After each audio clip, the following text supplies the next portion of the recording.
ከዓመተ ምህረት ወደ ኢትዮጵያ አቆጣጠር ተቀየረ። በምክክር ጉባኤ ላይ ዓመተ ምህረት የሚለው የዘመን አቆጣጠር የኢትዮጵያ አቆጣጠር እንዲባል ስምምነት መደረሱ ተገልጿል። ዓመተ ምህረት የሚለው የዘመን አቆጣጠር እንዲቀየር የተለያዩ ምክረ ሐሳቦች ሲቀርቡ የነበረ ሲሆን ለ4000 ጉባኤተኞች ተነቦ ኮሚሽኑ በተረከበው ሰነድ ዓመተ ምህረት የሚለው ቀርቶ የኢትዮጵያ አቆጣጠር እንዲባል ስምምነት መደረሱን ተመካካሪዎች ገልጸዋል። ሂጅራ እንደ ካላንደር ይካተት ተብሎ መያዙም ተነግሯል። አዲሱን የኢትዮጵያ ካላንደር በተመለከተ ምን ይዘዋል የሚሉ መረጃዎች ተሰምተዋል። በሀገሪቱ የነገ ዕድል ፈንታ ላይ ሲመክሩ የቆዩ ተመካካሪዎች እጅግ አነጋጋሪ የሆኑ የለውጥ ምክረ ሐሳቦችንም አቅርበዋል። አንደኛውና ዋነኛው የዘመን አቆጣጠራችን ላይ ዓመተ ምህረት እንደቀጠለ ሆኖ ዓመተ ልደትና የሂጅራ አቆጣጠር በካላንደር ውስጥ እንዲካተቱም ተስማምተዋል። ይህ ብቻ አይደለም። ለሙስሊም ወንድም እህቶቻችን የጁምዓ ስግደት ሰዓት ከጠዋቱ 5 ሰዓት እስከ 8 ሰዓት እንዲሆን፣ ለሰባተኛ ቀን አድቬንቲስት አማኞች ደግሞ ቅዳሜ የፈተና እና የሥራ ቀን እንዳይሆንም ስምምነት ላይ ተደርሰዋል። በተጨማሪም የኢሬቻና የበዓለ 50 በዓላት በካላንደር ታስበው እንዲውሉ፣ በዩኔስኮ የተመዘገበ በዓላት ደግሞ ህዝባዊ በዓላት እንዲባሉም ተወስነዋል። ይህ ውሳኔ በሀገሪቱ መቻቻል ላይ ምን አይነት ለውጥ ያመጣል ትላላችሁ? ሐሳባችሁን በኮሜንት ላይ አጋሩኝ። አዲስ ከሆናችሁ ደግሞ ፎሎ ማድረግ እንዳይዘነጋ።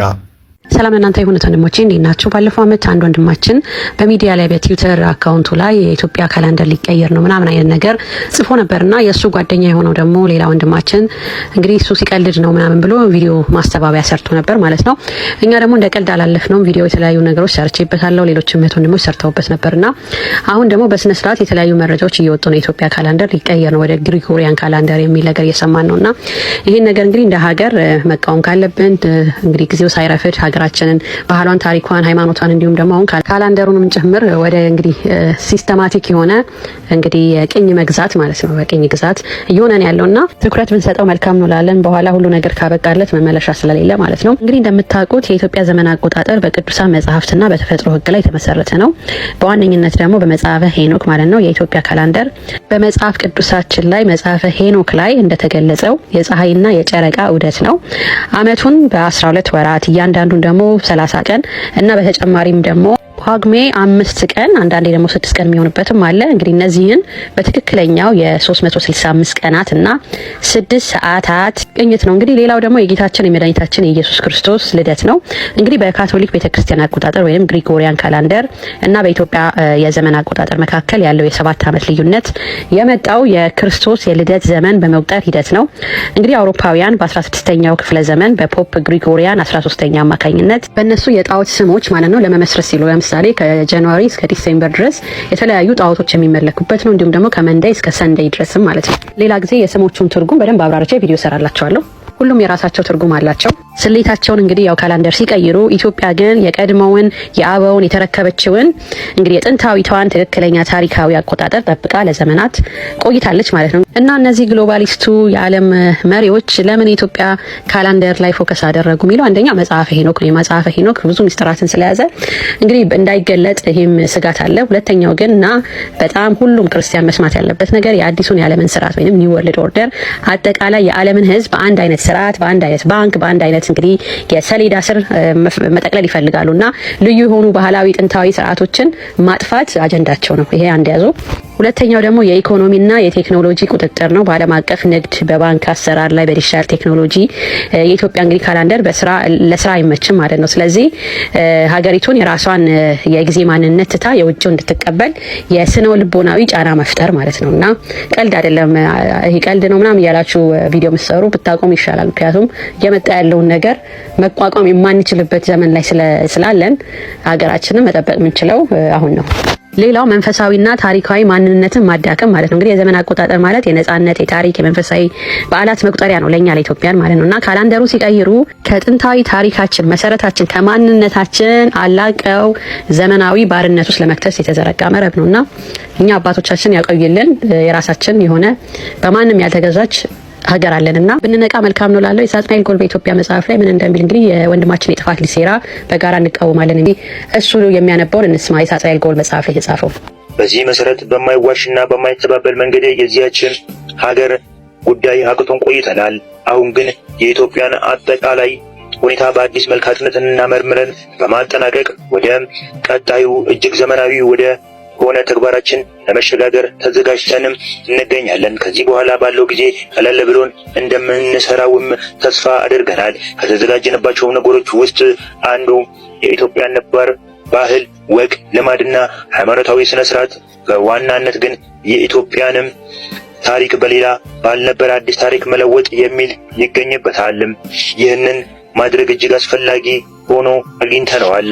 የአንድ ሀገር ነባር ታሪክ በሌላ ባልነበረ አዲስ ታሪክ መለወጥም ሆነ ነባሩን ታሪክ ከአዲሱ ታሪክ መቀላቀልና ማዘባረቅም የሚያስፈልገው ደግሞ በጥንቃቄ መፈጸም ለሚኖርብን ወሳኝ የወደፊት ስራ ሲባል መሆኑ ይታወቃል። ምክንያቱም ኢትዮጵያን ሙሉ ለሙሉ ለመቆጣጠርና የልዑላችንም ዓላማ ብቻ የሚፈጸምባት ሀገር ለማድረግ የግድ ኦርቶዶክስ ተዋህዶ መጥፋት አለባት ስል ጉዳዩ በሃይማኖት ተቋማት ብቻ የተወሰነ ስራ አይደለ ነው። የግድ ባህልን የማራቅ ቋንቋንም የማፈራረስ ፊደልን የመደረማመስ ሃይማኖታዊ የተላበሱ የበዓል ስነ ስርዓቶችን ማገድ፣ ዓመታዊ የመሰብሰቢያ መድረኮችንም መንጠቅ፣ ሃይማኖታዊ ልማዶችን ጎልተው እንዳይንጸባረቁ ማሰናከል፣ የድግስ የበዓል የወዘተ ዝግጅቶች እንዳይቀጥሉና እንዲከስሙ ማድረግ ስለሚያስፈልግ ነው። የዚያ ስነ ስርዓትም አራማጅ ህዝቦች የበታች አድርጎ ማሽመድመድ ስለሚያስፈልግ ነው። የሃይማኖት ተቋማት ህልውና ከየአቅጣጫው አደጋ ውስጥም መክተትም ስለሚያስፈልግ ነው። የኢትዮጵያ ዘመን አቆጣጠርና መስከረም 1 የሚባለው አገላለጥ ሊፋቅ ይገባል የሚል አጀንዳ ቀርቧል። ጠበቃና የህግ አማካሪ ያለው ከዚህ ቀደም ኢትዮጵያ የሚባለው ስም ራሱ አይመጥነንምና ሊቀየር ይገባል ተባለ። ነገር ግን ያው እንደ አጀንዳ ቀርቧል እንጂ አሁን እየተወያዩበት ነው አይደለም አላውቅም። ነገር ግን በሚገርም ሁኔታ አሁን ደግሞ እየተነሳ ያለው ካላንደር የኢትዮጵያ ዘመን አቆጣጠር ካላንደሯ ኢትዮጵያን አይወክልም፣ ስለዚህ ሊፋቅ ይገባል የሚል ሐሳብ ተነስቷል ከአንዳንድ ወንድም እህቶቻችን። እሱም ብቻ ሳይሆን በተጨማሪም ደግሞ መስከረም 1 የዘመን መለወጫ ሊሆን አይገባም የሚል ሐሳብ ተነስቷል። ወይስ ሐሳቡ እንደ ሐሳብ በመነሳቱ አይቆጨንም፣ አይከፋንም። ምክንያቱም የዚህ ሐሳብ ባለቤት ዓላማው ምንድነው የሚለውንም ጠንቅቀን ማየት እንድንችል ስለሚያደርግ ምክክሩ ግን ዓላማው ምንድነው?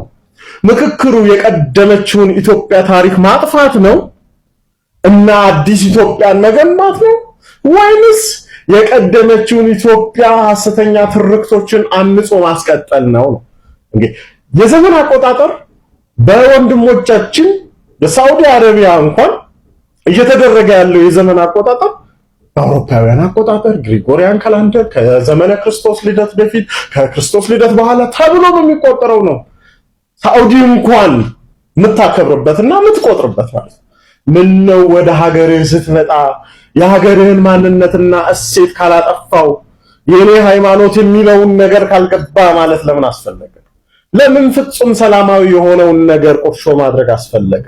አይ ቲንክ እንዲህ አይነት ጉዳዮችን ሐሳቡን እንዳሳብ መነሳቱ ባይከፋም ሐሳቡን ነገር ግን የሐሳቡን ከጀርባ ያለውን ተልእኮ መሰረት እያደረገ ታሪክን፣ ኢትዮጵያዊ ማንነትን፣ መሰረትን የማጥፋት ነገር ያለው እንደሆነ መዋገት የሁላችንም ኃላፊነት ነው ብዬ አምናለሁ።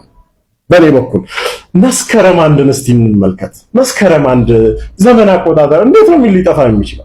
መስከረም የሚለው ቃሉ ራሱ ምን ነው የሚያመላክተው? ወራቶቻችን እኮ ሰንደይ የፀሐይ ቀን ምናምን የሚለው መንደይ የጨረቃ ቀን እየተባለ አይደለም እኮ የኛ እያንዳንዱ ነገር ግን ከስነ ፍጥረት ጋር የተገናኘ ኃያልነትን የሚያሳይ ነገር ነው ማለት ነው። ይህ እኮ ሊያግባባን እንጂ የሚገባው ሊያራርቀንና ጭራሽ አጀንዳ ልንሆን አይገባም። መስከረምን ስንመለከት ዝናቡ አልፎ ፀሐይና አበቦች የሚፈኩበትን ተስፋን የሚመነጭበትን ነው እንድናይ የሚያደርገን። እንዴት መስከረም 1 ጋር እንጣላ? የምንጣላው ነገር ጠፍቶን ጭራሽ መስከረም ላይ እንጣላ ከመስከረም ጋር።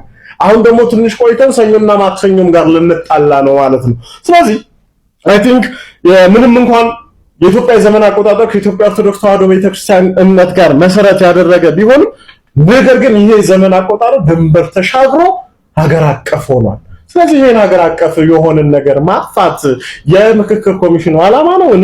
እስቲ ከዚህ ጋር በተያያዘ የእናንተ ሐሳብ አስተያየት ምንድነው? እንሞግት፣ እንነጋገር፣ ግብአት እንስጥ። ውጪ ሆነን ተመልካች ብቻ ሳይሆን አድማጭ ብቻ ሳይሆን ሐሳብ ሰጪዎች ምንድነው? ሐሳብ አስተያየታችሁን ስጡን።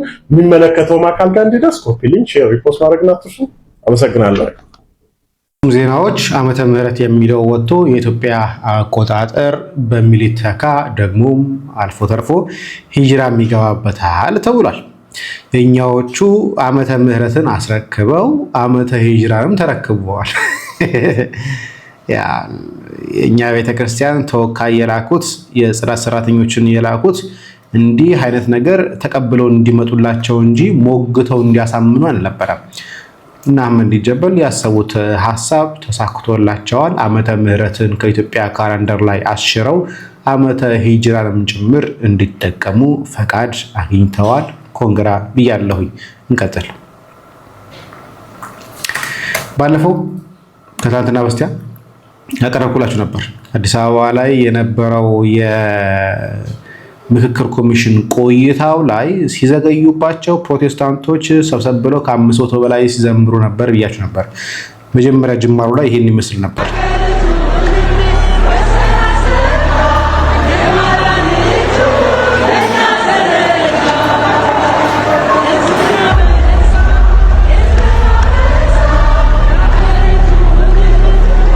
ከግቢ ውጪ ይሰማል ብየዘግብላችሁ ይሄ ነበር። ይሄ መጀመሪያ ነው። ከዛ በኋላ የተሰባሰቡ ሲቀውጡት ነበር። ሰምቻለሁ። ዓላማው አንድና አንድ ምክክር ኮሚሽኑ ወይ አማራን ማጥቃት ወይ ደግሞ ኦርቶዶክስ መበደል ነበር። ደግሞ አድርገውታል። ቤተክርስቲያን በካላንደሯ ዘመን አቆጣጠርሽ ዓመተ ምህረት አይባልም ተብሎ የክርስትና እሴት ጠፍቷል። ደግሞ ከአዲስ አበባ ጋር ተገናኘ፣ ከሌሎች ጋር ተገናኘ። ደግሞ አይተናል ውጤቱን።